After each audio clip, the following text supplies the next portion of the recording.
Hey everybody, and welcome back to Embrace Yourself. I've got an amazing guest today. I'm super excited to have her on. I have Elle Wooley on, who is now an Ocala resident. We've known each other for about 4 or 5 years. Met down in Wellington, Florida. If you're not familiar with Wellington, it's down by West Palm Beach. It's much hotter than it is in Ocala, which is why I think I migrated up here, and probably you yourself as well. So Elle has a fantastic attitude in life. We've known each other for a while now. You've overcome a lot of things in your life. Have not had the easiest road, but you always seem to have a smile when I see you, and just always seem to be just willing to constantly be pushing forward, no matter what kind of comes your direction. And your goal and your dream is, she's a dressage rider, and up and coming, hopefully a para rider for the U.S. team is your goal, right? Yes. And we'll get into that a little bit later, and kind of the journey that you've had to come to this point. But it's really exciting to have Elle here. I've been super excited all week. We've talked about this for the last probably 3 or 4 weeks now, and I had Peter Gray on in my last one, who's 2-time Olympic eventer and Olympic team coach, and just getting the stories of why we do what we do and how important it is to have the journey that we have. Whether you're a rider or not, you might look at Elle's story and go, wow, that's very inspirational for me. And I know her story has been inspirational for me. So I'm excited to have you, and so let's begin. Thank you. I'm really happy to be here. It's fun to be on your show with you. I'm ready to get into it. All right, so tell me about yourself. So you, how long have you been riding?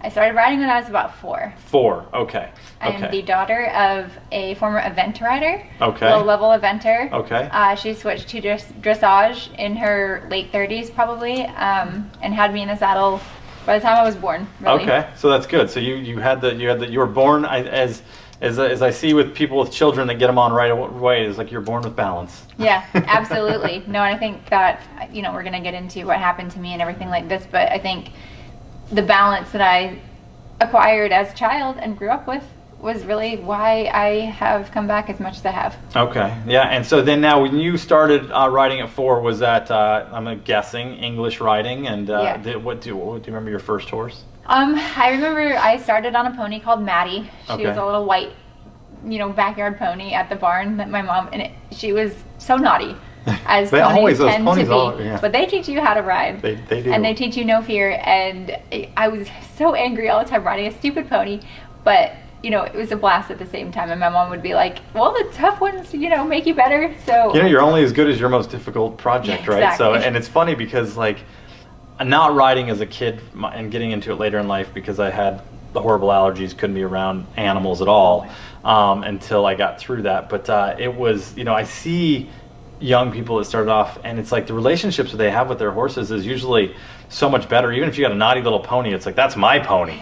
And you kind of work it out, and you kind of build this relationship. And she was not my pony. She was the trainer's pony on residence. Okay. So she was like the pony for people to bring their kids and put them on and have fun while the big people were having lessons. Okay, so you didn't get to build, it wasn't your own little pony? No, it was not my own little pony. Okay. I did not acquire my first horse until shortly after I had my head injury. Okay, and so now we fast forward, so you're 4 when you start riding, so you're riding Little White Pony and whatever you could ride until that point. And I went through, it wasn't exactly Pony Club, because there was not a Pony Club chapter in Maine where I grew up, but there were places like that. So I would go to summer camp and be riding all summer long, twice a day, getting on different things, jumping, doing all the things. Which is great, because your knowledge base is just, seats getting better because you're riding all these different horses that move differently. And towards the end of it, I was known for getting the problem horses. They'd be like, okay, she'll get on that one because she's not afraid of it. And I would always sort it out with them. So I have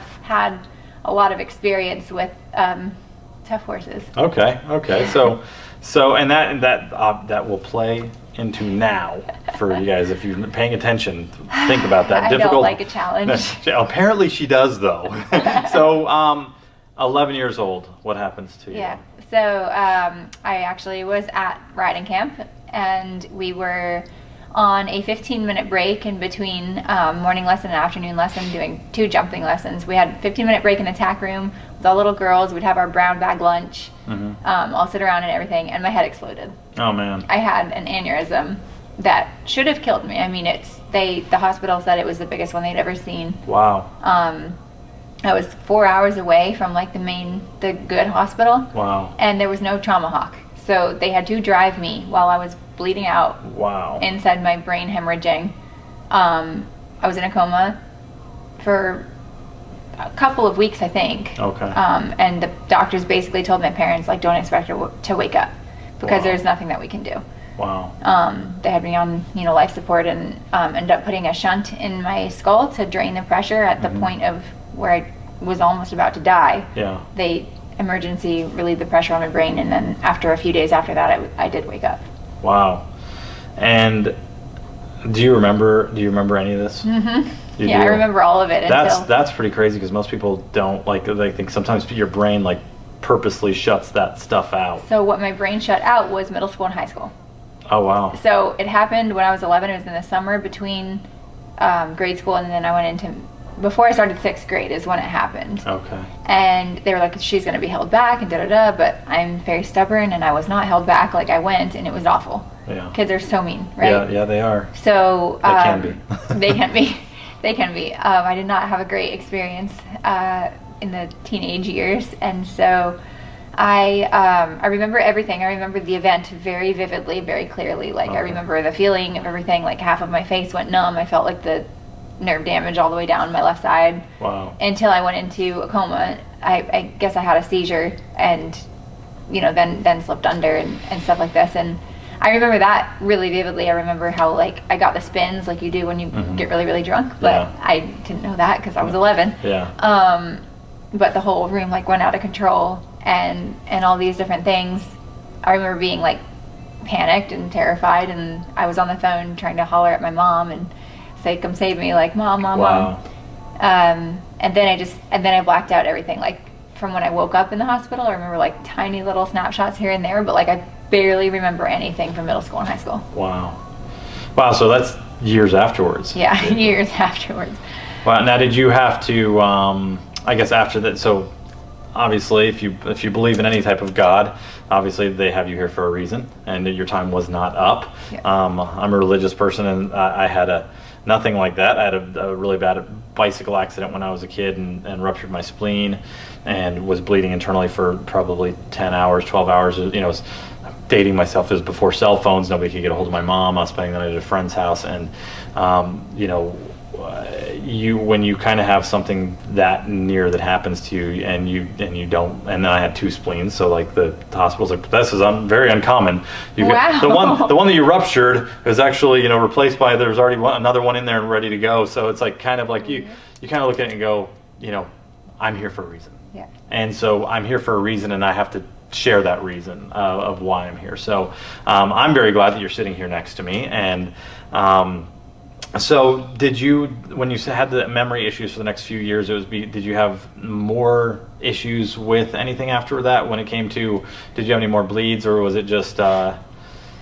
Yes, so this was the weird thing. So it was classified as an aneurysm. It was basically a small network of the veins and arteries going through your brain that it was just kind of had like a weak spot, a glitch. Okay. And so it was the blood pressure over the years made it weaker and weaker and weaker until it finally exploded. And then it just kind of blew itself away. So like now when I get an MRI, you can see like some residual, they call it rust. Okay. It's like old blood Okay. from where the injury was, but they don't see any aneurysm there. Okay. So, and this was far before they even had the ability to clamp anything. Like they didn't clamp it, wow. they didn't cut it out. You were so definitely supposed to be here then. Right, they couldn't have done anything. It was just Wow. like it forcefully blew up so hard that then now they can't find it. So that's definitely a weird thing to think about sometimes, because I'm like, well, I wonder if it's going to bleed again. And you asked if I had other bleeds, and I have, all horse related. I've had 2 subarachnoid hemorrhages since then. One was in 2009 off of a horse that I was jumping, and then the other one was 2 years ago off of my current friend. Current friend who you've had a long relationship with. Yeah. So it is a little scary to think about that. I don't know why. When I fall, I tend to fall on my head. Terrible idea. And then I do often, like, the concussions that I get cause a little bit of a bleed in my brain, and so neurologists have been scared about that and worried, and I always end up in the ICU. And then the next day they're like, "Oh, you're fine. Like, there's nothing there. Go home." Because I remember, I think right when I moved up here, I think I ran into you at the gym, and you had said you just had your concussion. Yeah, like not too long before that. So. Yeah. So it's really strange. You know, I don't know why my brain is like that, but ever since, like, so I'll go in, I'll be admitted to the ICU because they're always like, "Oh my gosh, she's gonna stroke out again. Like, this is bad." And then they go in there and they look at imaging and they're like, "Oh, there's no aneurysm. Like, nothing's happening. She pretty much just hit her head like a football player." Yeah. So I've been lucky in that sense. I don't know why it bleeds like that. Well, I mean, there's I think that there's things in life that are unexplainable, right? Yeah. And I got a thick skull. That's what I could say. But I always wear a helmet, I swear. Yeah, and that's the important thing. I think that, you know, for especially if you've never had head injury. I've had a couple of concussions, and there's I had one concussion that got me into doing what I do with horses, and because I didn't know anything at the time, I just got into horses, and I came off of a 19-hand Percheron and couldn't remember. Still to this day can't remember 45 minutes of the day, and it's kind of weird. And, you know, I don't know if I'm sure that everybody out there who has had concussions can probably relate to this, but I'm sharp, but I'm not as sharp as I used to be, you know. And I'm saying I'm still pretty sharp, but there's times that, like, I'll be thinking of something and I'm like, "Oh, I just can't remember that," you know, and I'm like, it wasn't that way before. So I don't know if you experienced that as well. Women typically. Well, okay, here's the thing, right? So I feel like, and I have had like at least 12 concussions aside from the 3 bleeds. Wow. So, like, I have hit my head a lot of times. Like, I'm afraid of CTE now. Wow. I'm like, this is not going so well. Yeah. My memory isn't great. I can usually play it off as just being blonde and like ditzy and whatever. Like, don't really care, right? But I mean, it is kind of scary at sometimes. I don't remember. I mean, yes, okay, as a kid, I was super, super sharp and, like, got great grades and everything like that. But after my aneurysm, I still did. Yeah. Like, I've always been good at school. Yeah. And these days, like, I guess it just doesn't bother me that much that I don't necessarily remember everything. I'm like, maybe that's a good thing. Yeah. I don't know. Well, and, you know, and I think that, you know, it's interesting. So there's a guy named Joe Dispenza. I don't know if you ever heard of him, but he's a neuroscientist that he was a cyclist. I don't know if it was professional or if he was just doing it for fun, and a car hit him and broke like 10 or 12 vertebrae in his back. Don't quote me on that, but like, and he, you know, all of his doctor friends were like, "You need to get surgery or you're never going to walk again." He's like, "No, I know how back surgeries go, right?" Not good. And so he got really deep into meditation. Yeah. And in like 12 weeks, he like completely healed his back. Like, he got like a cellular, just like healed himself. And so now he's done like almost 10,000 case studies of people, because he talks about how disease is disease in the body, right? And how if we can create bad things in our body by stress and all these other things, if we do the opposite, we can actually heal ourselves and create good things, right? I'd like to meet him. That sounds so interesting. I'll send you his information when we get done here. But his name is Dr. Joe Dispenza, and he's absolutely fantastic guy. I mean, when you start to listen to some of the stuff, it's unbelievable. And I had heard of him through another guy named Jay Shetty, who's got the #1 podcast in the world for health and wellness. And so it's interesting though. He said that you can have a traumatic event, and 10 years can go by, and you can see something that reminds you of that traumatic event, and your body does not know the difference of it being actual and now. So your body, if you like got the chills, if like you got lightheaded, if you got whatever, your body doesn't know the difference. And the only thing that we can control in life, and this is probably going to go into our conversation a little bit, is that we can't control our thoughts, right? So we have I think we have something like 60 to 80,000 thoughts a day. And the crazy thing is, like, 85 to 90% of those thoughts are from the day before, or from, so we keep thinking about the same things over and over again. But we can't control our thoughts, but what we can control is the emotion we attach to our thoughts, right? So if I see something that used to bother me really, really badly, and then all of a sudden I put a different emotion to that thought, then that thought's going to be completely different in my brain. Then so you can train yourself. You can train yourself, yeah, because we can't change the thoughts. All we can do is attach a different emotion to that thought. So if you've had a bad accident, that's why they say, well, if you have an accident on a horse or whatever, get back on and at least ride it or do something, because you need to have that thought. And it's the same thing with training horses, is that if you're training a horse, and you always want to end on a very positive note for them, because it's the last thing that they remember. It's the last thing that we remember. Yeah. So let's just say now you're through high school. Take me through the journey of your equestrian life after 11. Okay, so it's been a very, very long time. So I had moved out to LA for school. Okay. And immediately started riding again. Where was home, by the way? Maine, northern Maine. Okay, so cold. No wonder you went to California. Yeah, so bye.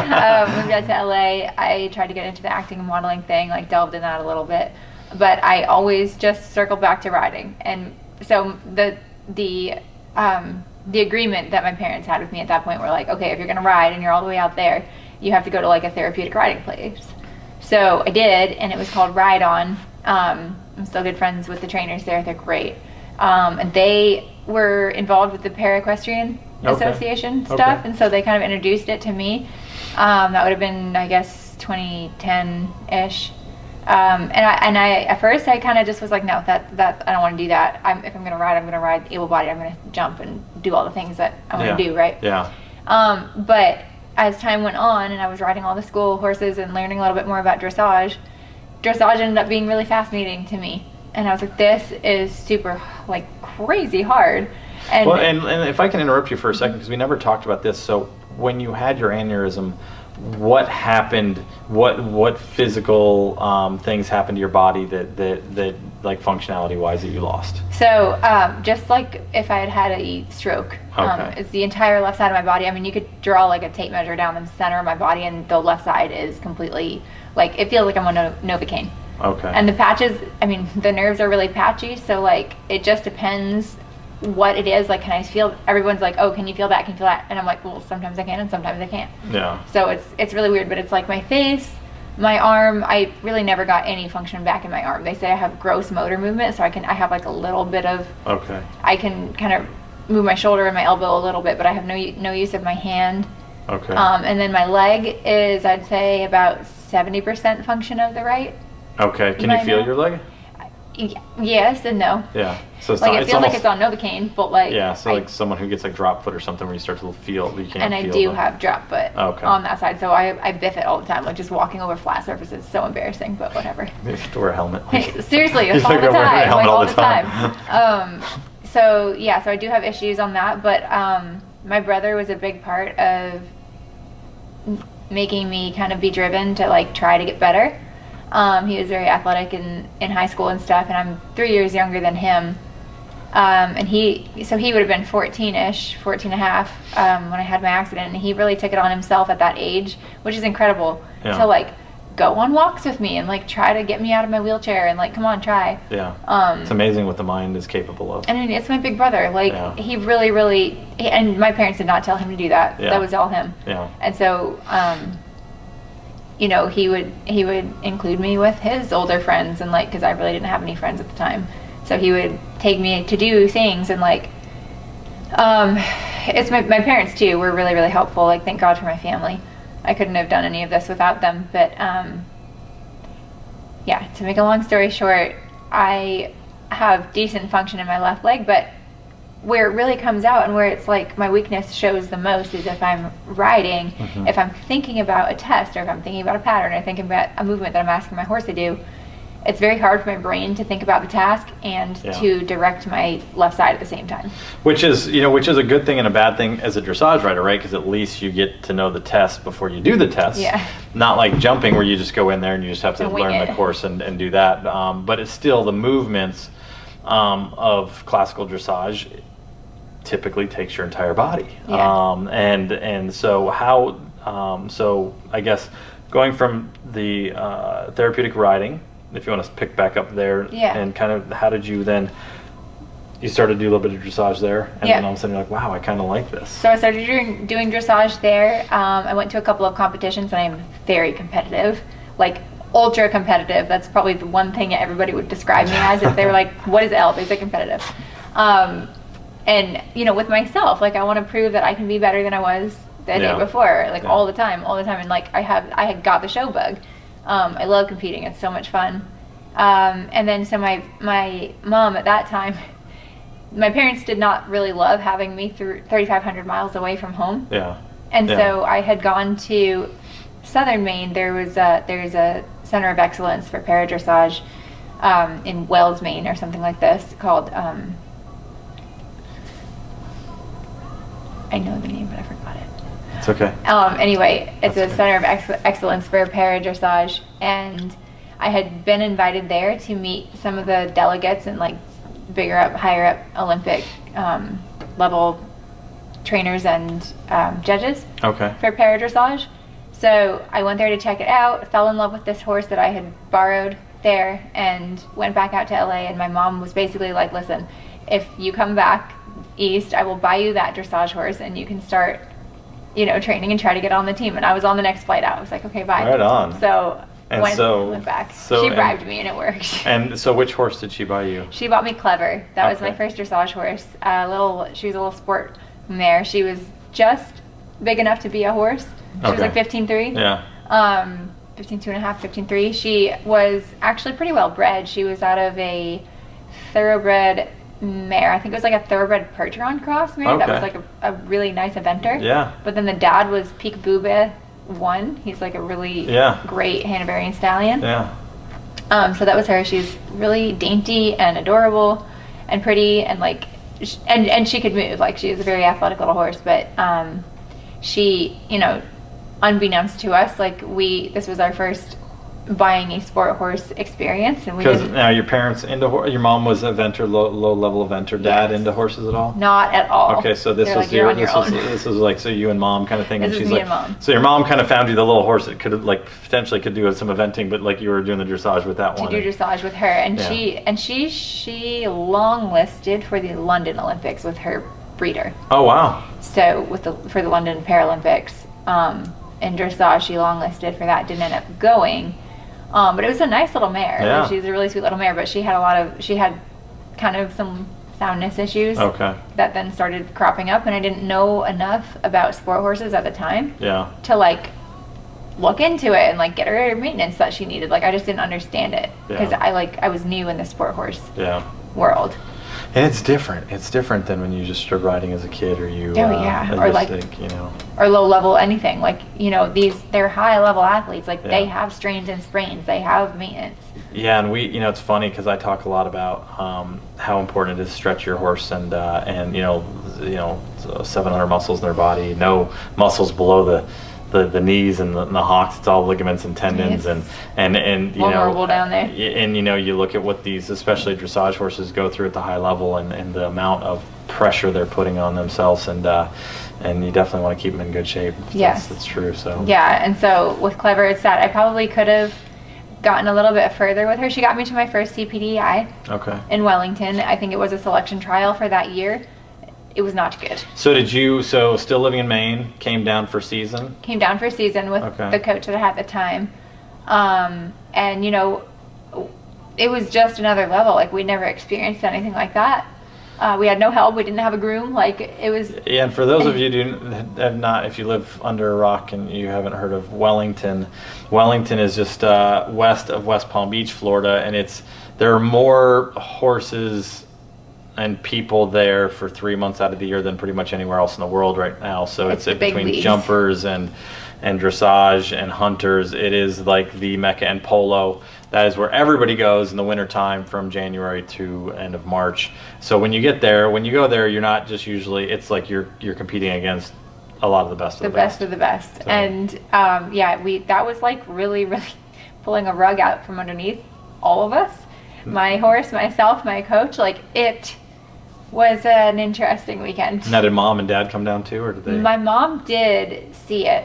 My mom and dad are divorced since I was a little kid. Okay. So my mom was there with her husband at the time. My horse went bananas.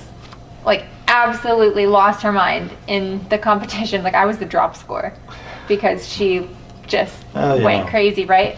And I guess my mom, it's kind of our little joke now. She was like, I was standing on the sidelines and her husband had to physically restrain her from coming into the ring and saving me during like the blow up, right? Because the horse was like bolting around, bucking, throwing her head, like just being, you know. Yeah. We were in a covered arena and there were like flags blowing outside of her vision. Okay. So like the noise and then being in a shadowy covered arena just undid her. So you know, see, it goes to show you, it's a lot of pressure, not on just the athletes, but the equine athletes as well. That was the introduction to the FEI levels that I had, and I was like, oh boy, that's going to be a little bit And when was that? That was 2013. Okay, so that was 10 years ago? Exactly 10 years ago. Okay. It was 2014, my bad. Okay. Yeah. So then what happened after that? Okay, so then we were like, well, we need to, Clever was, she was not like dead lame, but she was not super sound at that point, and we were like, well, maybe behaviorally that could be playing a part and not super safe for me right now. So we did some diagnostics on her and we decided to retire her, just because limited resources and limited knowledge of all of it, and it was going to be kind of an extensive rehab process, and it was just a little bit too much for us to deal with. So she went to our we have a good friend out in Texas who has thousands of acres of land, and you send your horses out there. It's like $100 a month, and they can retire for the rest of their life and be horses. Yeah. In like different, they group them in herds according to their feeding needs. Okay. So they'll have like different families, right? Yeah. It's great. We've had 3 or 4 horses go out there and retire for the rest of their life and live a happy life until they just pass away. Nice. Naturally. Nice. And that's it's always nice. And she's still alive, like she's still out there. It's nice when you can have like a lot of people. If you're not into horses, you think of it almost like with the dog, but like some of our horses they teach us so much. All of our horses, every horse teaches us so much, and so you never want to forget them as they get older. You always want to give them the best opportunity, and at the end of the day, horses want to be with other horses, and they want to just be living a life, and it's nice that you can give that to her. I try to give it back, right? Because like they live a life of servitude for us. Yeah. And does a horse wake up and go, hey, I think I want to do Grand Prix today? No, they don't. No, they and so she gave a good long life, and she was a good mare, and she's out there now. She still lives out there. She's been out there for 10 years, I guess. Yeah. Queen of the herd. Yeah. Having living her best life, and I'm like that's great. And if I ever do get the opportunity to go out there and visit her, like I will. Yeah. So it's just nice. I think it's good for them to be with their family, their herd, and just have the opportunity to end their days as a horse. Yeah, and the thing is horses want. And this is what I think is so fascinating about horses, is they just want peace in life. I mean, like, they're just like us, right? If you're in a relationship with somebody, you just want to feel safe and feel like you can be independent and be together with that person, but like be independently together and know that they got your back. And horses are the same way. When you look at herds, it's amazing because horses tend to really not bicker a lot. They get through their stuff really quickly because they've got more important stuff to worry about, like especially wild horses. They got to worry about finding food and water and making sure they don't get attacked or eaten. And you think about how long horses have outlived so many other species, and it's not because they're dumb. And their ability. I had done a podcast with equine assisted therapy group out of Canada, and the stories that we were going through, like there was one gentleman on there who had they work a lot with people who aren't even around horses, so they work with people who have abuse issues and addiction issues. And there was one gentleman on there that had addiction issues, and he had anxiety his whole life. And as we know in today's society, how easy it is to get addicted to, like, oh, I need anxiety medication, I need Xanax, I need this, which is like one of the worst things in the world you can take, right? Because it just really messes up your brain. And so this guy spent like 10 minutes with the horse, and it was like the first time in his life that he didn't have any anxiety. We could like take a breath. Yeah, he's like, and he's never been around another horse, but that's what horses do for us, which is what I think is absolutely amazing.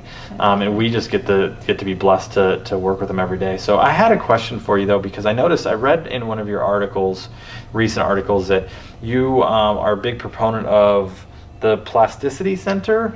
So I'm assuming that's part of your rehab and your strengthening. So tell me a little bit about that. So Plasticity Center is really cool. So after my more my most recent brain bleed, I was like, I better start looking into some brain health help because this is not great. Yeah. And, you know, I'm not getting younger.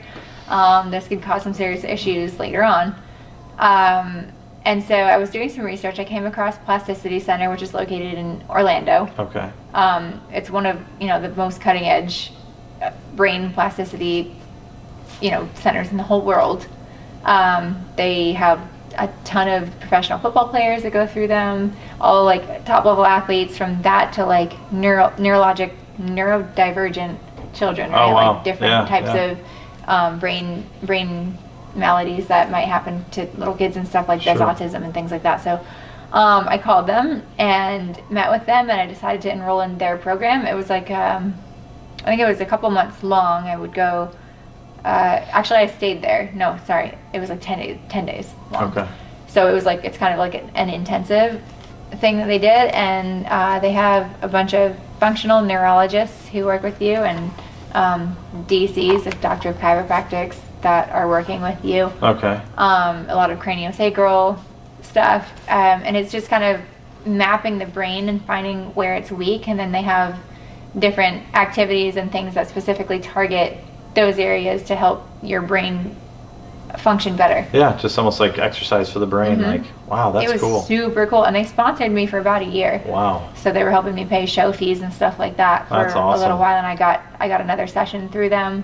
Highly recommend. That's awesome. Yeah, it was life changing. Yeah, you know, and it's interesting that I have a really good friend that I've known forever that has a daughter that's 15 that had, well, one day unresponsive, like 30 different mini strokes, and just what, like, just what she endured to go through that with her daughter sounds so similar to like what you had to go through. And her daughter, just, I mean, thank God her daughter's doing wonderful right now, but just I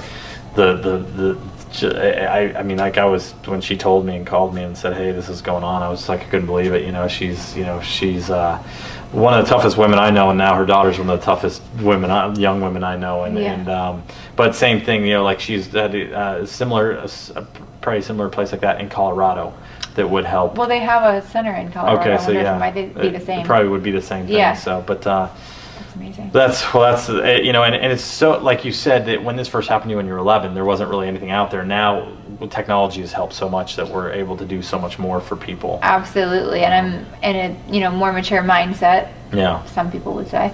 But Never want to lose your I'm maturity a little bit. I know, right? It's keeping me young. Yeah. But it does help me sort through things better and realize the benefit of working hard and striving for things. Like, I don't think I really tried that hard when I was a kid, right? Yeah.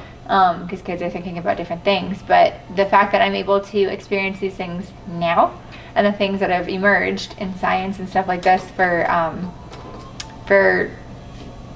brain health and different, I mean, the mind-body connection now is being studied, I feel like, more than it ever was. Yeah, and it almost, and it's crazy because even for people who have never had any brain issues or disconnections, it's where you live in such a fast-paced world now that, and that's one reason I love doing this podcast, is because horses bring you to the present.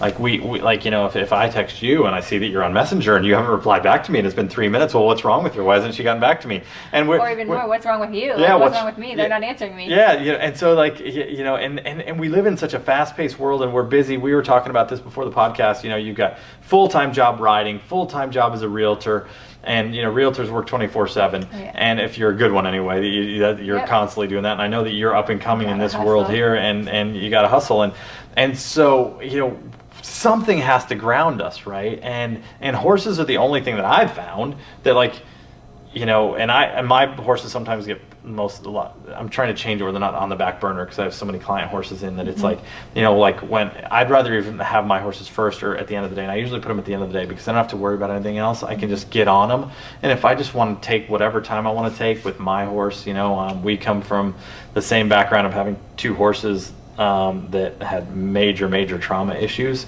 with your horse and my horse Dauntless, but I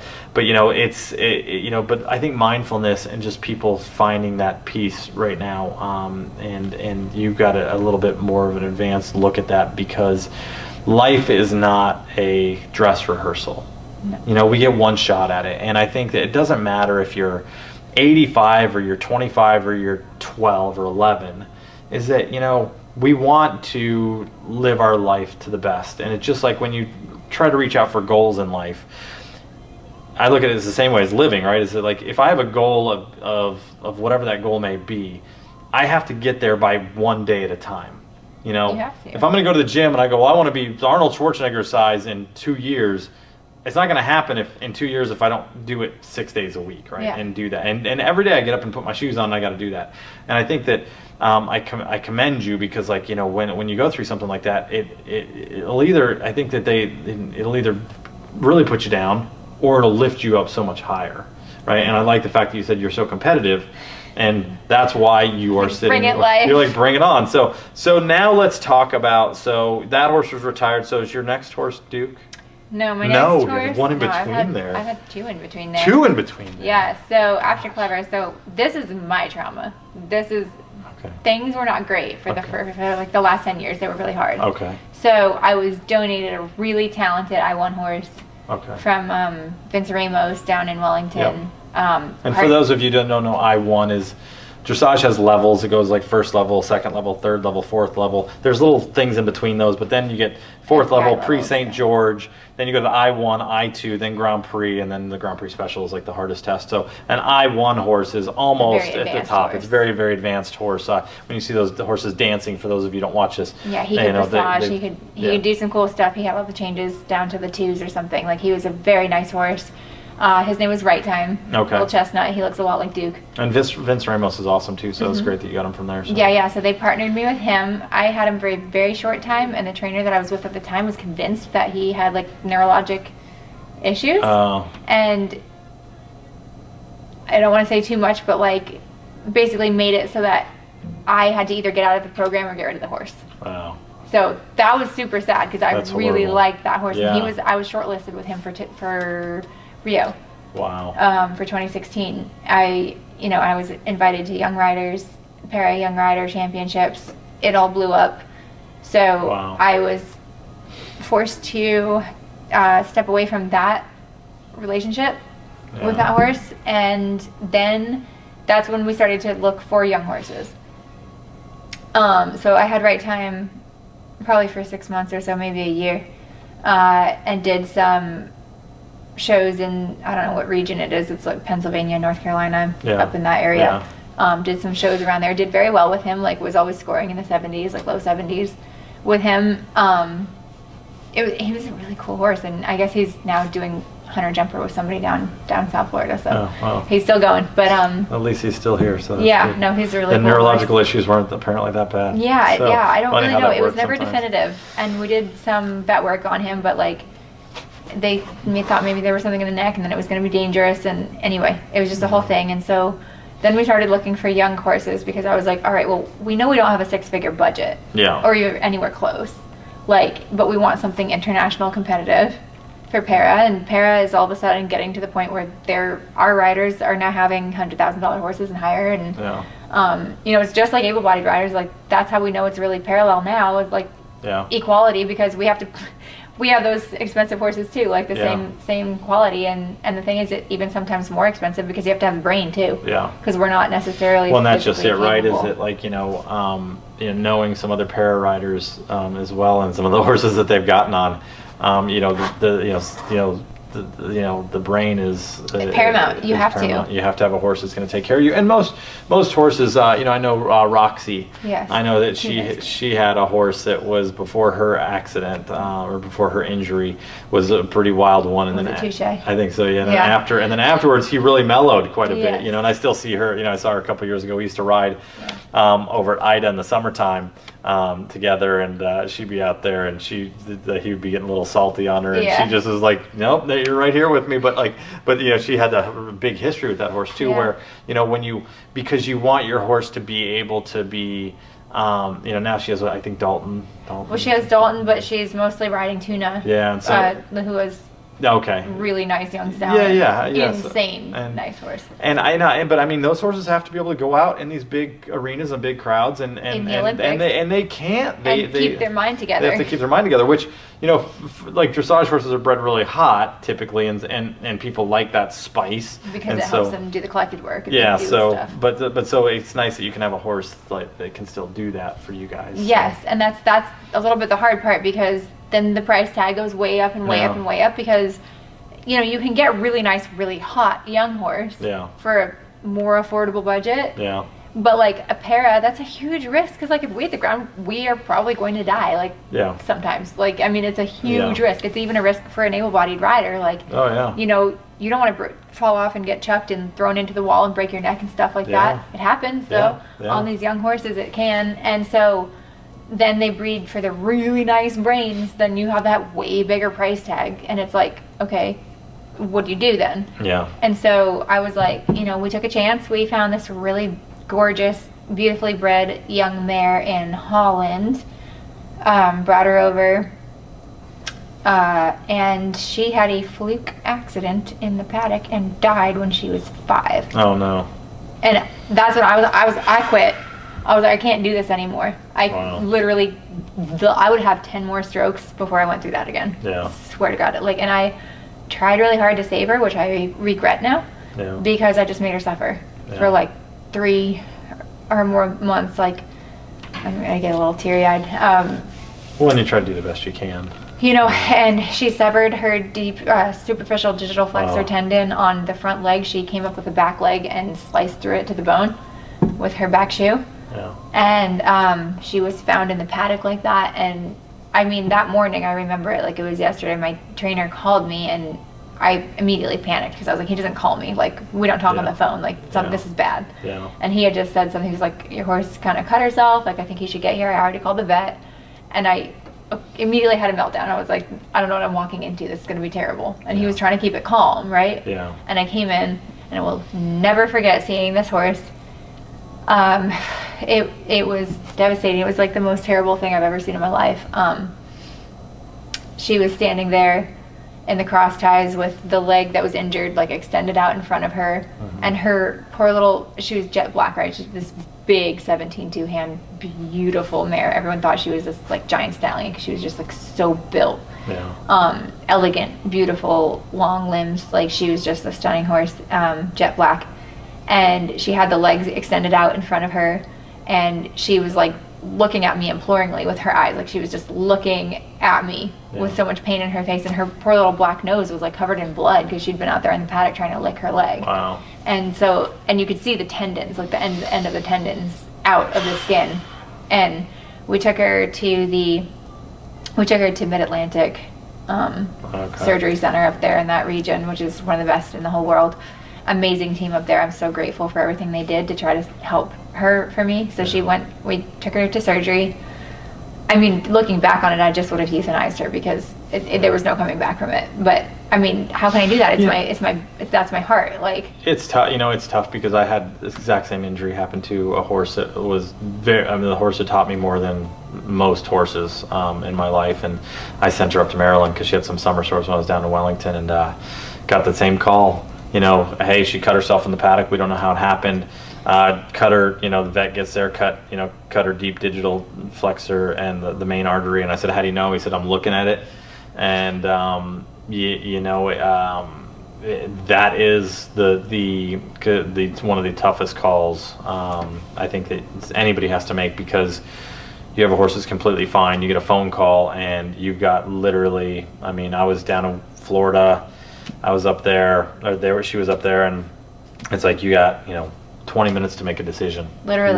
What's the decision going to be? And if she does make it through the surgery, the chances of her being a normal horse again is slim to none. Slim to none. And they had told me the same thing. And the thing was, like, during that time, like when that happened, we were booked to move to Florida like that week. Yeah. So I already had an apartment lined up. I already had a job I had to be at in Florida. She was up in Pennsylvania, right? And I'm like, so I'm commuting for the next 3 months. Like every weekend when I could, try to go see my horse in the hospital. And she hung in there for a while, and it just, I can't get the smell out of my nose. That almost ruined me. Like, I was done after that. And then I still lost her. And that's because she foundered. And that's the toughest part, right? Is like, you know, you try to, I think anybody who's watching this can probably relate at some point in their life where you have an animal that you're trying to do, whether it's a horse or a dog or anything, you're trying to do the best. And it's tough because it's like you have to almost, you don't ever want to put yourself in a position to have that power to do that. But, you know, and I don't think any heartfelt decision is a bad decision. You know, I think we look back at things, and I'm a believer that everything happens for a reason, and you know, I think that that happened for a reason for you, for whatever that duration of time that she needed to be with you, that little bit extra time. And you might not know it now, but you know. I guess it's just because like I didn't know, again, like I didn't know like what was possible. Like, can you save a horse with that extensive an injury? I don't know. Well, like I've never had one before. Neither had I. Yeah, and it was like, well, we might be able to. They might, you know. And you hear these stories where the horses come back. You know, I don't care if I never ride her again a day in my life. If she can be my pet, like that's fine, because you just love these animals like so much. Like she was my whole world and my whole love. And like my first baby horse, you know, I'd had her since she was 3. She was only 5 that summer. When she had this accident, and so I mean I couldn't even think about killing her. Like, are you kidding me? I was 20 something, right, young still, and trying to figure out the whole horse thing. And so it also sucked because we did not have her insured. And so we were like out of pocket for everything, right? And that's not a cheap surgery. No, nothing. I mean, shoot, it was a nightmare. And then she ended up foundering on the supporting limb, unfortunately, 3 months into it. And I remember getting the call. I was like at work, and they were like, and the vet called me crying, and I was like, this is not good. And they were like, I'm so sorry, we've done everything that we can possibly, and 100% they did. They did everything. We threw everything at it, and they were like, you have to come up here. We have to euthanize her. She's not going to make it. And I was just like a puddle on the floor. Thank God I had my best friend in that area. She lives up there still. Another horsewoman.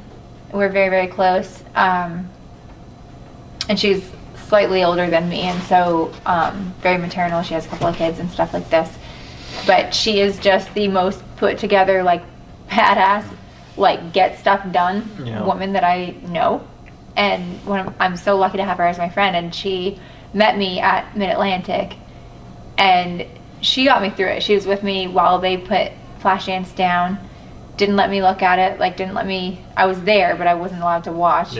And then she just took me to her home, put me on her couch for a week with like some Xanax, and she was like, you are gonna sleep this off for a while. And she just got stuff done for me. She just like, she took care of everything. I was like a zombie on the couch for a while, and like, it's when you go through something that traumatic, it's that was way worse than my head injury. Are you kidding me? Like, well, and I think that when you have the passion, I'm sure that everybody who's watching this podcast has the passion for animals that we do, is that you would rather suffer yourself than to have anything happen to an animal that you're close to. And you know, and animals are they really can't, I mean, they can take care of themselves if they're wild, but really they're like we are their livelihood, you know? And it's just interesting because like really all they want to do is not feel pain. And had I had that perspective now, I would have let her go.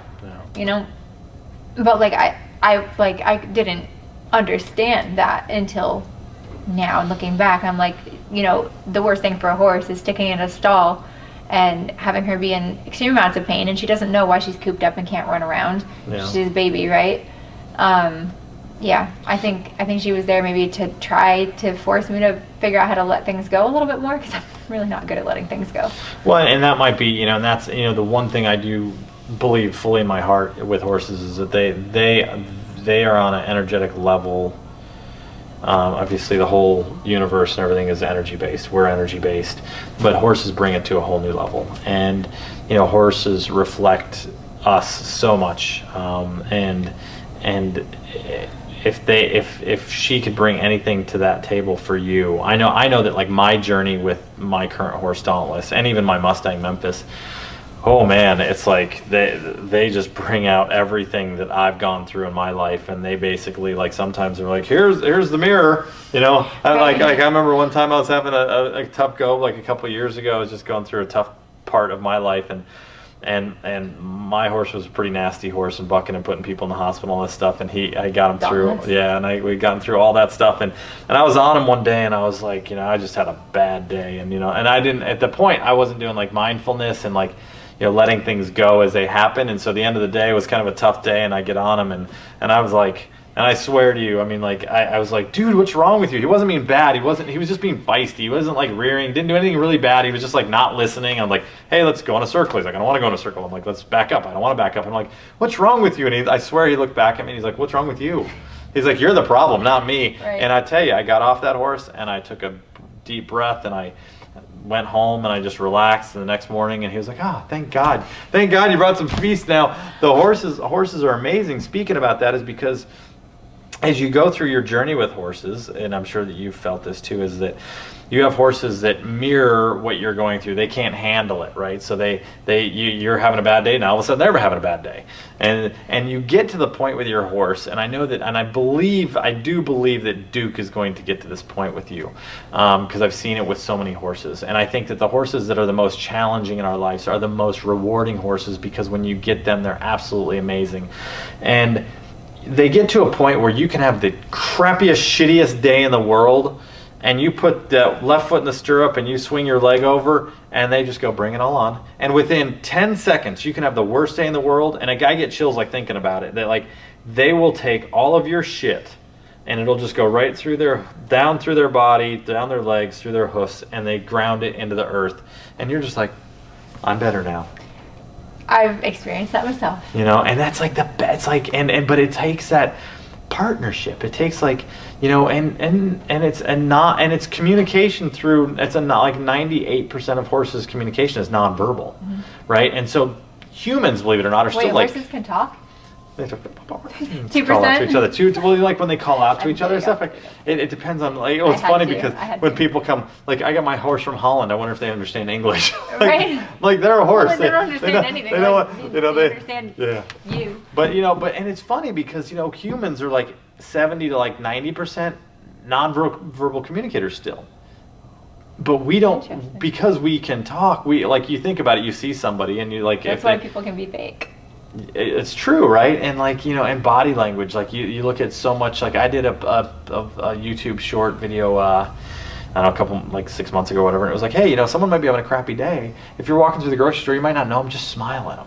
Because someone might be having a bad day and someone smiles at you, and all of a sudden you're like, can't be that bad of a day if they just smiled at me. Yeah. Now in today's day and age, you might be like, what's that creep looking at? But like just being kind to somebody in that nonverbal, but like horses can, once they get that, and that's why I think that horse was in your life for that reason. And like my young horse that lost the same way, she was 6. So like, and I mean, like, I had like got her to the point where she was like ready to go be the horse, like to go do clinics and everything, and it was like, holy crap, what just happened? But like they teach us. We just have to be open and willing to accept it, like you said, you know. Yeah. Yeah, and because they're not afraid of death, like only we are, really. Yeah. They're afraid of pain, and that horse, she was with me during a really, really rough time in my life. I had the first surgery on my non-paralyzed hip because it's shot from compensating. Oh yeah, because I was gonna say, right? So like, yeah, so your balance. I never even thought about that. Yeah, so my left side gets damaged because it's not very strong and it has some nerve damage, and my right side gets damaged trying to take care of the left side. So gotcha. All of my body hurts all the time. Oh shit. It's fine. I don't talk about it. It's fine. The more active I am, the better it gets, which is great. I'm very, very lucky in that way. So yeah, so if you sit still, you're probably in more pain. Yeah, if I skip the gym for a week, like, I'm hurting. Yeah. So that's a good thing. It's also tiring. Yeah. Because I'm always trying to like chase that and like stay active and stuff, and then plus the 2 jobs and everything. So, but yeah, so Flashdance, I feel like she got me. So I had the surgery. She got me through that. I went through a very, very bad breakup at the time with someone super, super toxic for me. So she was there for me to lean on for that. Mm-hmm. And then she was like, "Oh, by the way, I can't stay with you." Yeah. So that was a really, really, really, really terrible thing to go through. I'm sorry you had to go through it too. Oh no, I've never known pain like that before. Yeah, ever. it's horrible. It's and you know, but like you just said though, you know, that you went through a bad breakup and you leaned on her, and so like if her purpose in life was to help you carry you through that, yeah. then like these angels come into our lives for just sometimes very short period of time. Yeah. And you look at that and go, man, would I have been able to get through that? Would I have been able to because sometimes it's not even about talking to someone else. It's like there's nothing better than going into the barn and just like being with your horse. Just you don't have being to say present anything, with your horse, and you have the connection, and like 100%. It's so much better than, people are like, oh well, you should be in therapy, and I'm like, you know what? I've tried a lot of different therapy at a lot of different times. For me, it doesn't work. Like, it really doesn't. I know everything they're gonna tell me. Yeah. Already, like I've already processed. I've already like. Yeah. So for me, like talk therapy, sure, it works wonders for some people, and that's great. But for me, I'm like, I already know all that. Like I already think about all of that. I already read that. Like I understand the concepts and stuff. Yeah. And for me, it's just like having, don't have to talk to your horse. Your horse just gets it. Like they just get it and they're just there. And they, like now they've said that they've done research that horses can detect when people have cancer in their body, different things going on. And I mean, just going back to the energy field again, and it's like when you go back to the therapy, it's like, and I think everybody who's a horse person would relate to this, is that like sometimes your best therapist, and that's why my first podcast was the Equine Assisted Academy of Learning in Canada, that they, they're just the humans are just facilitators. These people come in and they do stuff with horses, and oddly enough, the horse that I lost, the deep digital flexor, was in one of their groups. They came to Wellington, and I'll never forget, this lady was like in her 60s, and these people don't know horses at all. They just come in, and she's leading, my horse's name was Ocala. She's leading this horse around, and this horse, she was kind of a pushy. She was like an Alpha American, sound like yours, and like was pushing this lady around a little bit, and all of a sudden the lady just throws her hands down and starts crying, and the facilitators run up and like, what's going on? And she's like, I'm 66 years old and I've been pushed around my entire life and I'm sick and tired of it. And the second she said that horse backed up and gave her space. And it was so like they're so in tune, and they teach us things. And that lady walked out of there with like this newfound confidence that horse, it had to be that horse to teach her. So I look at those things that my horse taught other people as well. 100%. So now we move on, and thank you for sharing that with me. Yeah. But now we move on to, where did you go from there? Now we have Duke. So now you moved to Wellington, you were in Wellington, mm-hmm. and so then how did Duke surface, Mr. Duke? Basically, I was done with this. I was like, I'm not doing it anymore. I was broken, I was depressed, can't do it. Horses are heartbreakers, I just can't take that pain. Yeah. Like, I'm so attached to these animals. Like, first and foremost, I freaking love horses. I love them. I love everything about them. I never want to see one suffer. And I mean, I'm like that about all animals, but like, I'm horse crazy. Yeah. Like, we all are. Horse people are just crazy, period. So, so my lovely mother, we chatted, and she was like, I think you might end up in the loony bin if you quit on that note. Yeah. Like, straight up, I'm worried about you. I don't think you're going to make it through this. You cannot quit like this. Yeah. We're going to get another young horse, and we're just going to try again. Good mom. Yeah. So that was my mom. She saved the day there. So, and it's interesting about Duke. I swear to you, I dreamed about this horse. I dreamed about riding him before I even saw the video of him. Wow. I had this dream that I was like flying around in an arena, and I've always been a sucker for chestnut horses. Like, that's my thing. I got fire now, horses. so I understand. With a little bit of chrome, Yeah, like whatever, right? Like, you. and the big eyes and everything. I'm just like, some people love them, some people hate them. I'm a glutton for punishment. I feel your pain. I like the crazy fire, all this stuff. So I had this dream that I was like cantering around this huge indoor arena on this giant, like, buff, muscular liver chestnut horse with like a little stripe and a couple of back socks. And we were just like going around this beautiful, like, it felt like riding a cloud. I mean, we were just going, and it was like a couple of days later I saw the sales video for him, and I was like, oh my god, So. Now, was he in the States or was he? No, he was in Germany. Okay. That's the thing. Thoroughbreds, quarter horses in the U.S., but then you always have to go overseas to get the dressage horses and the jumpers and things like that. They're getting better about it now. They're getting better about it. The thing is, and the reason so many people import, I think, is because you can see so many. Yeah. All over Europe in like a weekend. Yeah, it's like you're so close. And in the U.S., it's going to cost you $8,000 to go from East Coast to West Coast to North South over the whole country, right? To see like maybe 4. Yeah. So I think that's why people do it that way. So anyway, I saw Duke in my dream, found the video of him, and then I had to pitch it to the parents because he was like way over our budget, like more than double, like more than, he was way over the budget that we had talked about. And so at the time I was with this trainer in Wellington, Andrea Woodard, who's wonderful. Yeah, I love her. I love her. She's amazing. Big deal. I talked to her and we had a real serious conversation, and she was like, listen, from my understanding, you have the goal of being on the Paralympic team. This means you need a competitive, not just like a national competitive dressage horse, you need an international FEI horse that can go out and be competitive. And that is, you know, we're going to be lucky if we find something under 6 figures. Like that's the case. And Duke was nowhere near that, thank God. But so she and I and my mom had a chat, and she explained things in a very logical way that Andrea has. And she explained the plan and the reasons and the this and that. And then my mom was like, all right, that's what we're going to do. So I bought him sight unseen. Okay. I gelded him. I mean, not me personally, but like I had him gelded, then imported him. He had just been through the stallion auction, like stallion performance test. How old was he? Yeah, he's 3. Okay.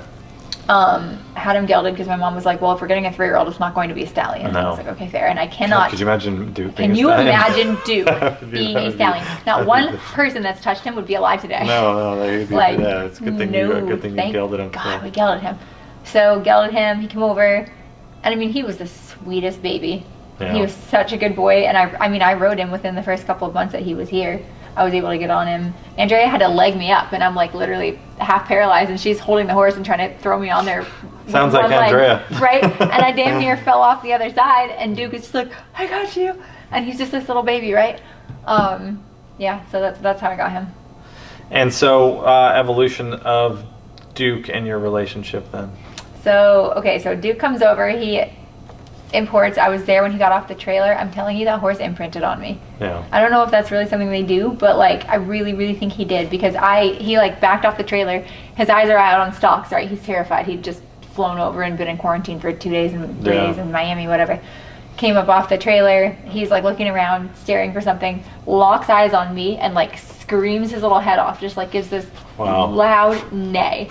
And I like come over to him, and he like puts his head in my hands, and then I was the person that made him feel good after that. And so like that has been our relationship since day one. Okay. Like that horse knows me. He looks for me. Anytime I'm around in the barn, he hears my voice. He will have his head outside the stall looking for me all the time to this day. Wow. He's 9 now, right? He's 9 now, so I've had him for 6 years. Wow. And he's only really been trained for the past 2.5 years, coming 3 years. Yeah. So he had a very, very long, sordid childhood. He had some bumps along the way. Yeah. So he took a lot longer to develop, to get started. And that's the thing, is some horses, I'll tell you, and I get some. So like as a horse trainer, I take the time it needs to take, right? And there's some people out there. I think that there's some people out there that want the job done fast. Like my horse has been rearing for 3 years. Yeah, it's been 3 years, and I feel bad for a lot of these owners, because they go through the trainer as the horse, and the horse is not listening, and then they go through all the whole vet thing, because it's got to be a vet issue. It can't just be a behavioral issue. So that's the first thing we always want to look at, is make sure it's not an injury or something, something with the horse. But these people, so these poor owners will spend all this money and all this time, and then all of a sudden, like, I'll get the phone call, and they're like, well, how much are you? And I say, well, this is how much I am. And they're like, well, we don't want to spend more than this, and we want 30 days, we want the horse to be fixed. I'm like, well, it's been rearing now for like 4 years. And I think that one thing that Dauntless taught me, and I think that's similar as Duke is teaching you, is that it takes when you have a sensitive horse, it takes time to develop that relationship, and if you rush, like, I mean, I see so many horses that come from Europe. Dauntless, one of them. Like, I had 4 of them last year. Get off the plane, they're fine for a couple of weeks, and all of a sudden they're bucking people off left and right.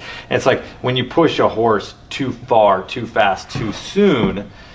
Like Dauntless is a very smart horse, but he's like super lean back chairs. But like, you know, these horses are you know, like Dauntless is a super smart horse, but he's a slow learner. Right, so that it took me, I got the like pedestals that they stand on for fun stuff. And it took me, 5 days a week for 3 months to get him to stand on that, which every other horse is like 20 minutes, maybe 40 minutes, and they're on it, right? So, but as he learned, it's just like it's kind of like we have to look at horses as like humans, and like if you have a son. Or if you have a little kid, son or daughter, and they're not walking right away, you're not just going to go, well, little Johnny's not walking. I guess he's never going to walk, right? You're not going to give up on him, right? We're just going to let him know he's going to crawl. I'm sorry, Johnny, you're going to be a 30-year-old man crawling around, right? No, we're not going to take that as an answer. We're going to do whatever we can. If it takes him until he's 5 years old, we want to be there to encourage him to walk, right? Sure. And I think if anybody understands, it's like after your injury, especially when you have a stroke or an aneurysm, it's not like tomorrow you're just back to normal, right? It takes dedication, it takes time, and discipline. And so I think that it probably gave you a different understanding having Duke saying, you know what, okay, so you've had him 6 years. Well, guess what? I've had Dauntless now 3, and I haven't worked with him. He's been like my 70% horse, and now he's becoming my 100% horse. And it's just because it's my livelihood, so I didn't get to work him as much. But the bond I've created with him and the things that he does now, it's like now I can put a 2-year-old child on him. And it's really interesting because with Duke, like, yeah, I had to send him to a couple of different rehab places, like just to get some mental stuff taken care of and just physically, like, he needed some help. Yeah. Non-traditional help. Like, he was not ready to do dressage yet, and so I had to like find different venues to do. And so I was living in Wellington at the time, but I found this rehab center up here, conditioning center for sport horses, with a phenomenal vet team, physical therapists, all these different people, an amazing team. Equine Performance Innovative Center. It's here between Ocala and Williston. Okay. On the main route there. And I was like, I'm just going to send him to rehab for a summer and see like what they can do, see if they can help him get strong, like without doing dressage. And like they had him swimming, they had him in the water treadmill, they had him like do all these different things that helped him like muscle up, but like not have the pressure of learning things at the same time. Yeah. But at the time I was living down in Wellington, I was literally commuting to Ocala every weekend to spend the weekend with him. Wow. So like during that time, and he was here for a long time, like over a year, like he was here for a long time, but I like kept seeing him every week, so he knew I was like gonna come. Like I am his person, and he knows that 100%. The bond is so strong. And it's and that's what's so awesome is that you go through these journeys with them, and going back to performance horses. If you're watching this and you're a horse person that just likes to trail ride, or you're not a horse person at all, is it being a performance horse? I look at it as almost like horses know what they don't know. So like a lot of these horses that come from Europe, and I'm going to generalize this, is that these big breeding farms and stuff is like the horses come out, they're 3, they get saddled, they start getting like put in a frame because they got to sell them and they want to get more money for them, and we got to make them look fancy, and the horse doesn't even like, and the horses aren't even developed yet. Yeah, like it's like we got to go forward, and it's like the horse, they don't finish growing until they're 6. Really, their spine doesn't close until they're 6. And doesn't mean you can't ride them before that, but like it's just they're like delicate structures in the legs, and all this stuff, and plus their brain. Yeah, well, I mean, they're babies, and they miss. First off, is it like like it's important to how the horse is weaned. We want to try and keep it as natural as possible, right? So it's how the horse is weaned, and then how the horse is spent ground time before you even get on them, which then produces a much nicer horse. It's like if you like a lot of these horses, these performance horses skip for kindergarten through 8th grade, and they're like 9th grade, and they're 3 years old, and right? They're thrown out there, and they just like get thrown out and like chased around with a flag. Yeah, they're moving big and flashing, and it's frantic. And a lot of horses, horses are amazing because a lot of them, like probably 60% of them, will handle that. They take that, but 40% of them are like, I can't do this, and then you get that 10% of them that are like the Dauntless or the Dukes that are like, hey, it's like you just kind of fried their mind, and they just got to get through that. So it's you out of all people understand that, because quite frankly, thank God the person who owned Dauntless before I got him from her was like a Pan Am rider, was told by some top trainers down in Wellington that was riding this horse, and he was putting people in the hospital left and right, and they said he's dangerous, he's attacking people, you got to put him down. And thank God she said, I'm not going to do that. I'm going to pull him. I'm going to take him off all the stuff that he's on and let him live in a field for a while. And then, she started to reintroduce him to him. And because that horse probably would have ended up hurting somebody and then probably been euthanized. Yeah. And so it's the same thing kind of like with your story. And I think that there's a lot of people out there that have the Dukes and the Dauntlesses that just don't. It's a different way and a different approach of how you train these horses. You have to have like the long vision in mind. And in our sport and in any sports, it's not really like that. It's not the American way. Like everything has to happen right now, like immediately. And if you don't, then okay, screw that one and it's on to the next one. And for me, like having had Flash Dance before that die suddenly, like I was not giving up on Duke for whatever, because he was my lifeline. And I was like, I don't care what it takes. I don't care if I have to like, live in a cardboard box so that my horse can get treatments that I couldn't afford otherwise. Like I'm doing whatever it's going to take to make this horse better and to like be successful together with him. And I swear I feel like that horse knows that. And I believe he does, and I think it's the grit. Like I think another name of mine kind of popped into my head was Laura Graves, right? So Laura Graves is I think she still holds she was the only American in history, I could be wrong on this, so don't quote me, but I think she was the only American in history that held the #1 spot in the world, even though it was for a very short period of time as a dressage rider.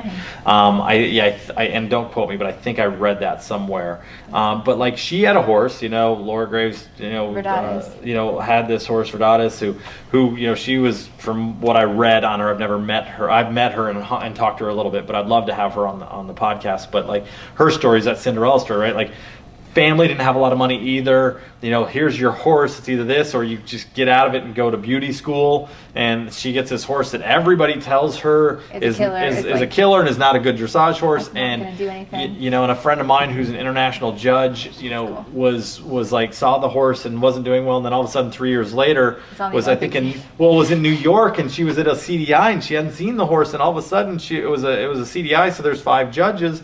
And she's talking to her scribe, and she's like, God, I hope everybody else is judging this horse the way I am, because it was like a 79 or 80 or something like that in the Grand Prix.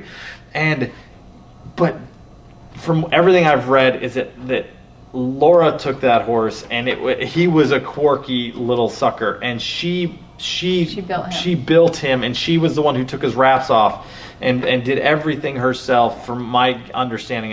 Don't quote me on that, but just built that relationship. And so sometimes when you don't have and this is a world, whether you're in the dressage or the jumpers, it's a big money sport, right? It's like, like you said, now if you've got a $500,000 dressage horse, it's really not that fancy, and it's crazy how it's gotten there. But the thing is that the people like yourself, people like Laura, like I chose to take Dauntless out of dressage. But he's done, when I've put him back into the lower levels, 76, 77, and I'm not a dressage rider, but like he also loves to jump. So when you find a horse that's happy and they really connect with you, that horse will do anything in the world for you. And I think that's what, like, talking to Peter Gray, who his international judge, for eventing. He says, and when he does for dressage, and he said, when I look for a horse as a judge, I'm not looking for the big fancy movement. I'm looking for a horse that is connected with the rider, that is relaxed, that's ears are happy, that's just overall demeanor is good. And if that person rides that well and they're in harmony and they're dancing together, he goes, I would much rather see that than this huge extended trot with a horse that's tense and they're tight through the back. And that's what it should be about. And it sounds like you're on that path. So I think I'm on that path. The funny thing about Duke, it's really interesting to hear you talk about all of this, and I can relate in a lot of ways, because Duke is a bit of a pisser at home. So he muckles around like you wouldn't believe. This horse does not have a work ethic. He's like Secretariat. Spooky. He's ridiculous. Like, I'll be like nicely trotting around, all of a sudden I'm on the floor, like no reason. And he just that's in there still. I think it's some of the trauma that he had as a young kid, probably. But it's a thing that he has, the cool thing about him is, and his redeeming quality, is that we go to the shows and he goes, okay guys, it's time to win. Yeah. And he listens and he zones in, and it's like a whole different that is crazy. I've never experienced that before. When you get those you get those horses that just like they know it's game day. He lights up at the shows, and he poofs up and he's all proud of himself, and he goes and he presents himself while trot around. You know, it wasn't always like that. Like I think we took him here for the first time. WEC was our first like rated show, and he spooked at every single fern in every single corner. Yeah. And it was a terrible thing. And now we just went to Lamplight, and we're number 2 in the country. We took reserve champion. That is so awesome. At Festival Champions. And Lamplight is a big show in Chicago. In Chicago, it's outside Chicago, and it's a busy area too. Oh man, it is so much atmosphere. I mean, it's like going to Devon. Different tiers of like arenas, everything going on at one time, like young horses, thousands of riders, like things going around, cars, golf carts, you name it, like things going and you had a big trip there. That's a 18-hour trip there. So exactly, and the trailer ride on top of it. Actually, it's funny, the third day, the freestyle day, we had a Duke day, and he loves our freestyle. It's really great, but it was a difficult day because a train went by the warm-up, and we'd never seen a train before. Of course. And the trains are not quiet. Very loud. Yeah. And you couldn't really see it through the trees, but it was like coming, and I was like, this is how I die at national championships. Oh my God, we're gonna die.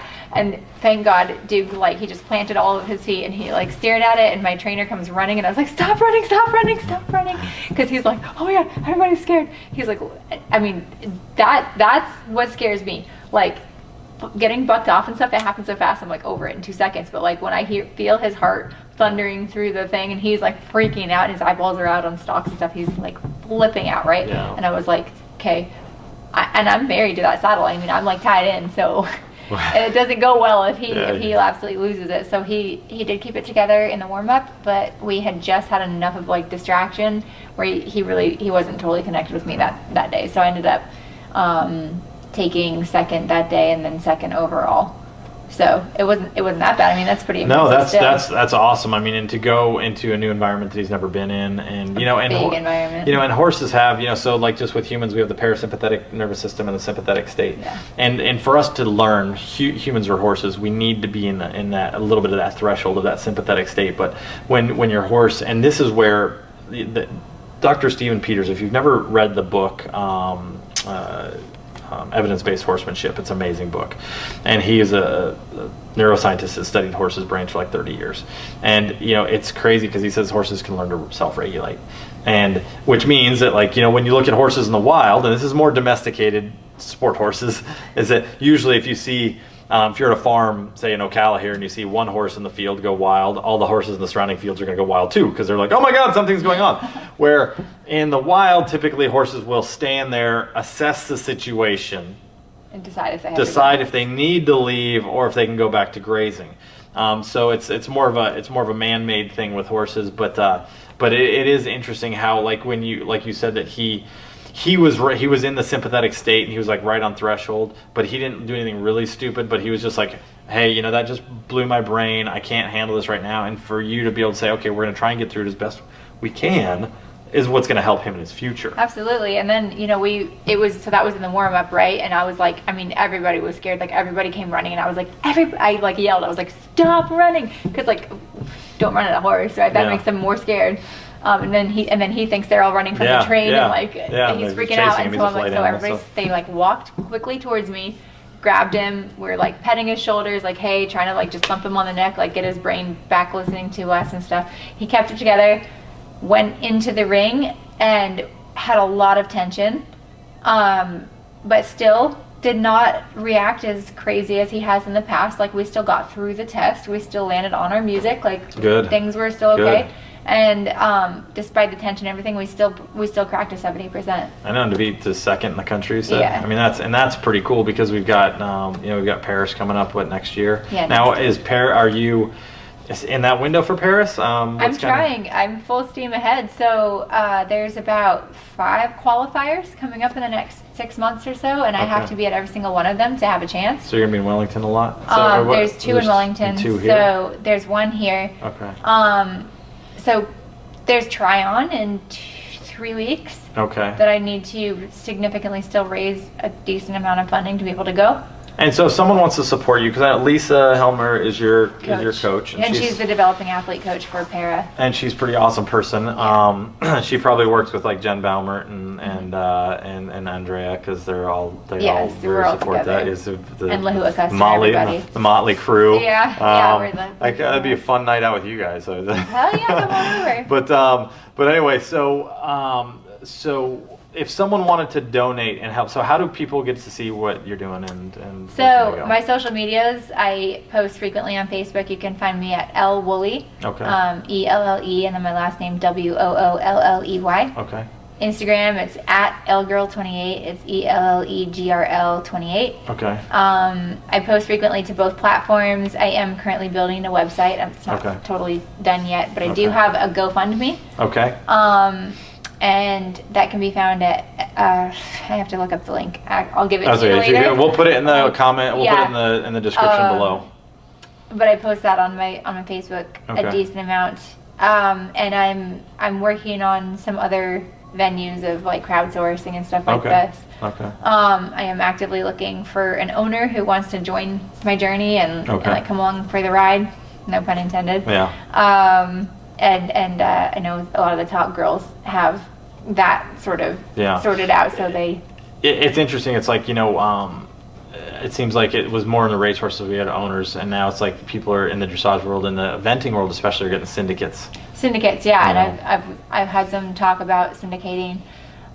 Duke is, I probably wouldn't do that with him. No, you'd probably find someone else. I think for him and for me, I think as a team, I think it would make more sense to have like one person who really wanted to like get in it with us, because he's kind of a special case. But I am kind of playing with the idea of getting another young horse at some point. I really enjoy the young horses. That's also something unique and strange about me as a para rider, because I mean, shoot, there is not that many. I mean, sometimes I question my sanity on that, but I really love just the relationship. And I think that's totally, I mean, like, I think it's normal in the sense that like you want a clean slate. But not so normal for para, just because it's a lot of BS that can come along with the getting through the young years, right? Yeah, but knowing you, it doesn't surprise me at all, just because I think that because I've followed her journey with Duke and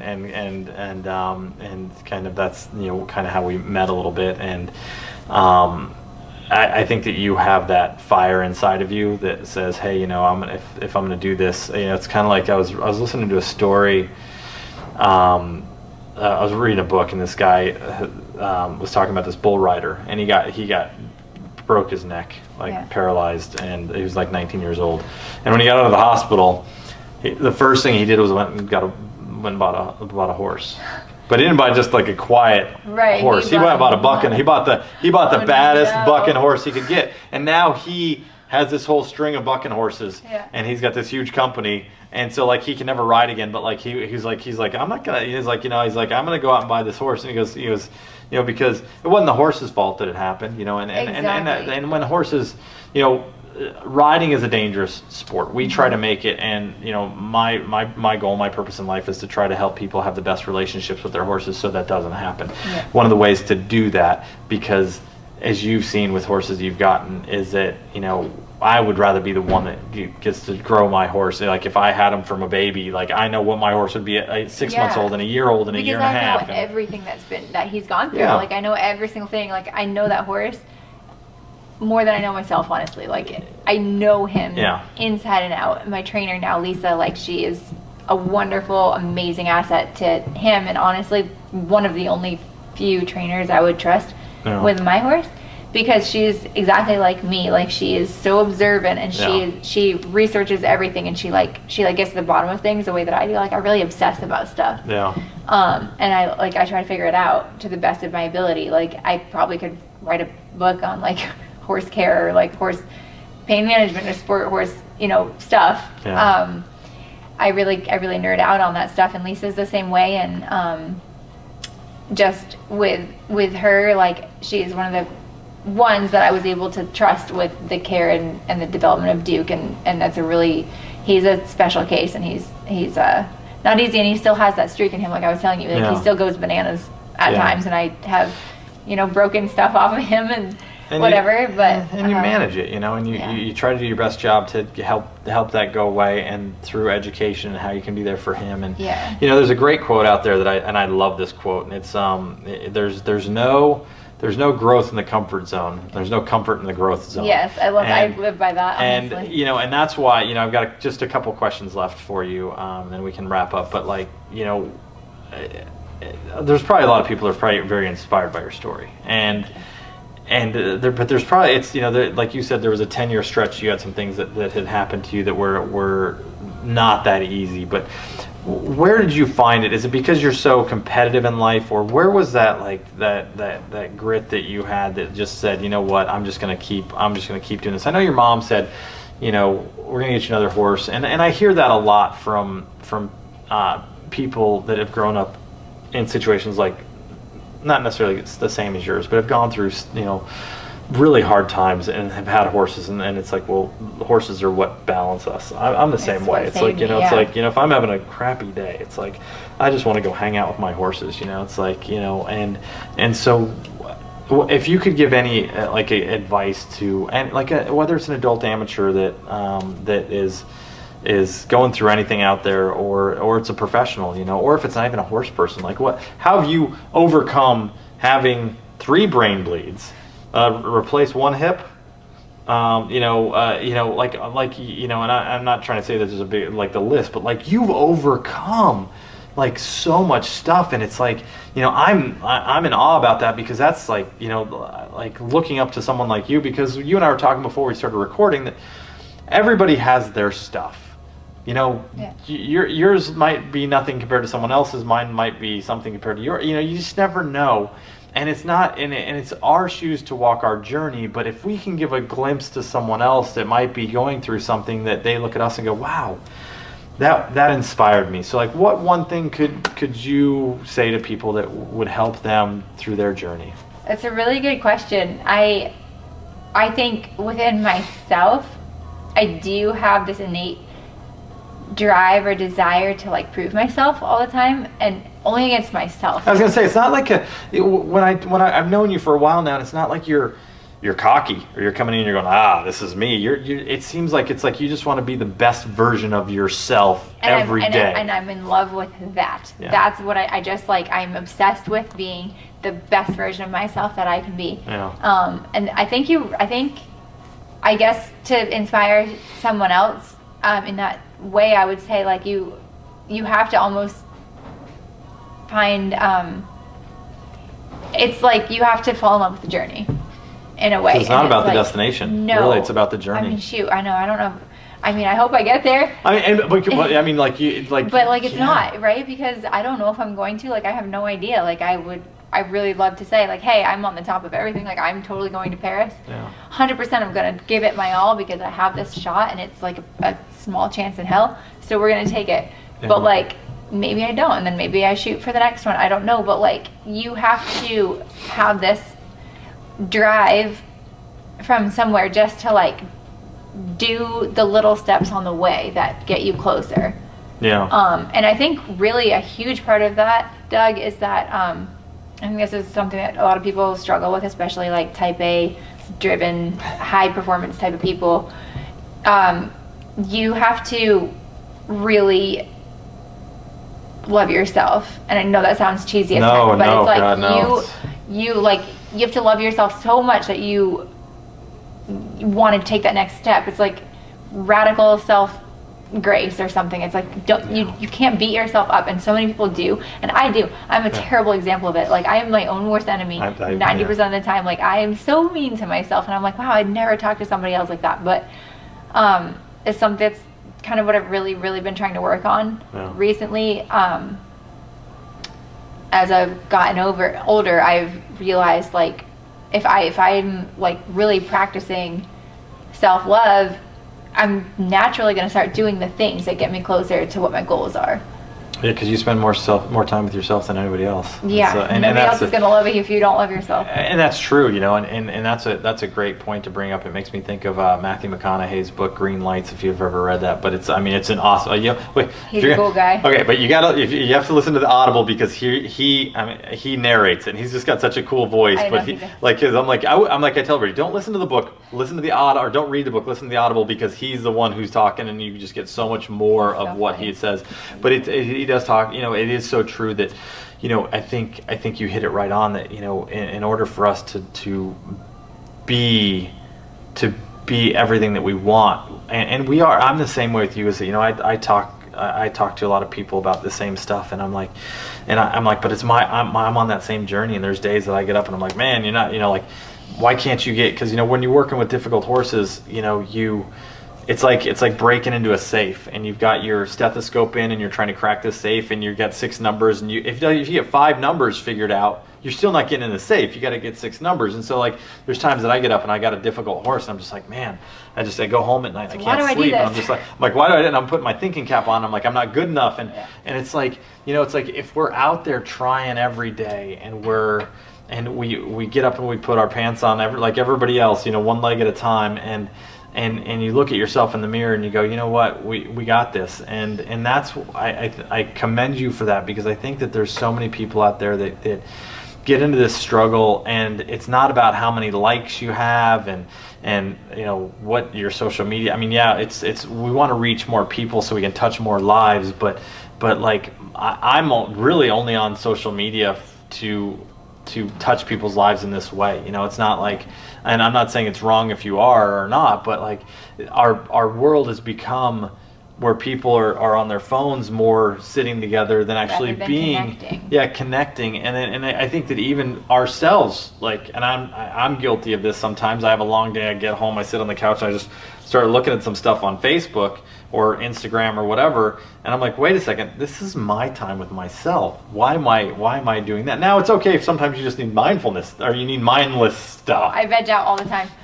But I think the biggest thing, right, is the more mean you are to yourself, the less you'll crush your soul, and you stop having the ability to be great. Yeah. Because I mean, imagine if somebody was sitting there telling you how awful you are all the time, and you're fat, and you're lazy, and you're da-da-da-da, whatever, and you start to believe that. If you're telling that to yourself, that's what you're going to believe, and that holds you back. It does. 100%. And I am, I've been there. I'm absolutely guilty of doing that. I'm super, super hard on myself, and I think a lot of type A, high-performance people are like that, are so mean to ourselves, and, it's just really counterproductive, and you're just taking away from the greatness that you can get to. Yeah, and that's amazing that you said that, and I think that's hopefully everybody listening, I'm sure that we all are going through this, whether you're a horse person or not, that you have to take that time, and you have to be kind to yourself, because it's it can be a cruel world out there, it's especially the only way. Well, and especially it's very interesting that you said that, because in the dressage world, you are judged on everything you do wrong, and we not pay what you do right. You paid someone to tell you how incorrect you are, how terrible you are. Right? So at least in the eventing world, you start at 100. Is it event? No, in the eventing world, you start at 100 and you work your way down, right? And in the dressage world, the judges start at 0 and you have to work your way up. And if you get a 70, you're damn good. Yeah. So it's it's so important, I think, to persevere in life, is that we want to just, I think, find that peacefulness and that happiness and live in the present, and horses do that for us. And in the performance horse world, you're finding that you still want to be able to do that, to take time to drive up to see Duke 3.5 hours each way every weekend. That's love, and it shows that I think that when you truly love yourself, it allows you the freedom to grow.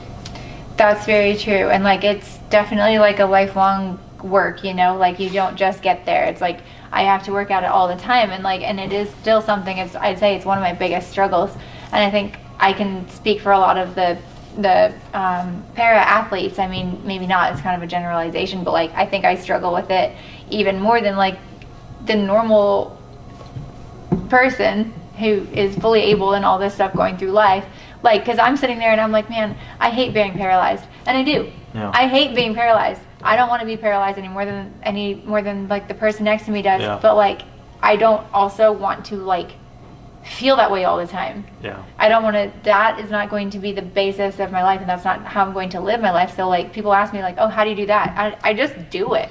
Well, yeah, and that, I mean, it goes back to what you were saying a few minutes ago about the journey, right? So like, so many people get to that destination. There's a great documentary, if you've never seen it, called Going for Gold, and Michael Phelps produces it, and it's about, have you seen that? I haven't seen it, but I've heard about it. It's about these Olympic athletes, and they work their whole life to get somewhere for 30 seconds of their time to shine, and if they don't make it on a pedestal, then that nobody knows who they are, and they got to spend the next 4 years of their life, and it's like, and it's this hamster wheel, and how there's a lot of depression. There's been a couple people that have committed suicide that are athletes that just couldn't handle the pressure, and it's because it was so ingrained into them that the destination is where you need to be. And realistically, like, and for me, it's like, it's that journey that gets you there, because if you wait till you get there, like you said, so if you go to, if you get to Paris and you do go to Paris and you do well, you're going to be, I'm guessing, knowing you're going to be looking at that 7-year journey, if we go into 2024, that you've had with him, and actually longer than that, probably your whole life, to get you to this point. And that is just like the icing on the cake for the next step of your journey. 100%. You know, 100%. And it's just like, that's why I not to keep going and stuff, but like the thing that I really, really like about dressage, it like soothes that desire in myself to like find perfection, because like it's not attainable, right? Yeah. But like, you work your butt off every single day to try to get that much better and that much closer to perfection. Yeah. And that's a very soothing thing for somebody that has that sort of competitive streak and that mindset. Yeah. So that it's also helpful in that way, and it helps me like just the focus that it takes to achieve like those movements and stuff, and do all these hard choreography and different things that we have to do. It helps your brain to sort of like hone in and relax a little bit, because you're just in it. I don't know, it's staying present and loving yourself, I think, is the most important thing. Well, and I think the horses help you stay present. So 100%. My final question to you is, and I think I know the answer to this, but I always love asking this question because it means so many different things to so many different people. How do you define success? Oh, that's a very profound question. I think success is getting up and going after your greatest desires every day. I think like having the ability to go after something that you desperately love and want. Like having, for me, I'm a very goal-driven person.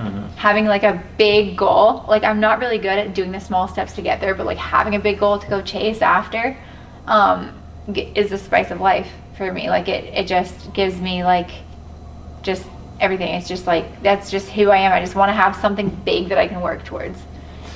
And it seems like that, like, because like you said, I've asked people in the past, like, what is success? People say, well, I want to be X, I want to be a millionaire, I want to be this or that.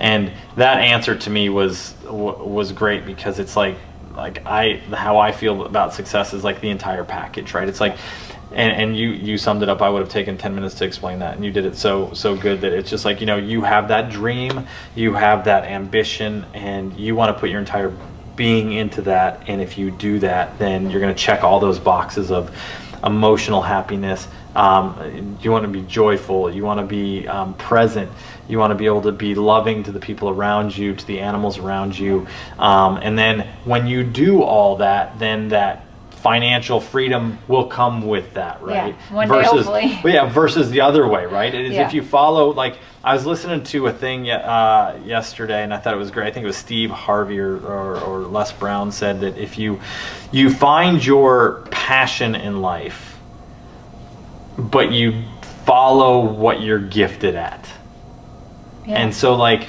and they can parallel, right? Like, so like, you know, you could be gifted at the same thing that you're still also passionate about. Well, that's the cool thing about that, I think, and I was talking to somebody else about this recently. Just there's like a lack of people with passion today, I think, I would agree. You know, in the world, I think that like having a really burning, fiery passion to do something with like your heart, I feel like not everybody gets to experience that, and I think that's what horse people have in common. Yeah. And I feel so blessed to share that. I mean, it's huge. It's amazing. It's bigger than me. Like, yeah. I think that that's an incredible gift, and people who aren't even horse people, like that, they do tell me like they gravitate towards me because they're like, wow, you're so passionate about it. And I was like, yeah, you just can't help it.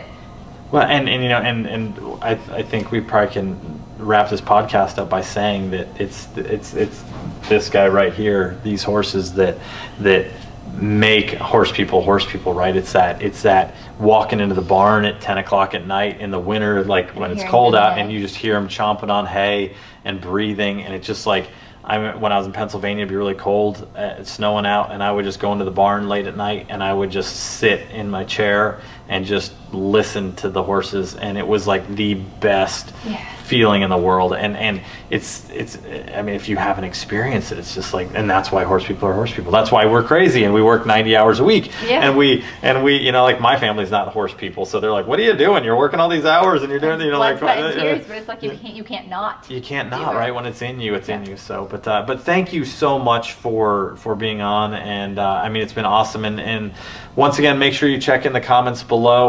We're gonna have the links of where they can donate to help you on your GoFundMe. Please, any kind of donation would be so greatly appreciated. You have no idea. Yes, even $1 adds up. Even you know, $1, so anything at all. if we get $1 million people that donate $1, you know, I think you'd be take me through next year. So, but and we know that it's not an easy sport, and it's not a cheap sport. So we, you know, we're here to support you, and thank you so much for being on. Yeah, so I really appreciate the time. This was great fun. Yeah, and I'm sure we'll be doing this again, but we'll all be watching you. Thank you so much. So thank you so much for being guys. on. All right, see you.